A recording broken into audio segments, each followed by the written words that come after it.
abutin.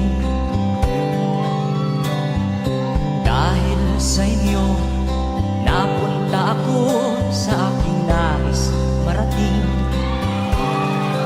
Nais ko kayong pasalamatan kahit man lamang sa isang awitin. At parang kailan lang halos ako ay magpalimos sa lansangan.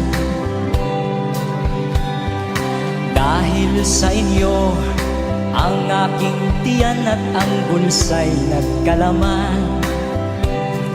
Kaya't itong awiting aking inaawit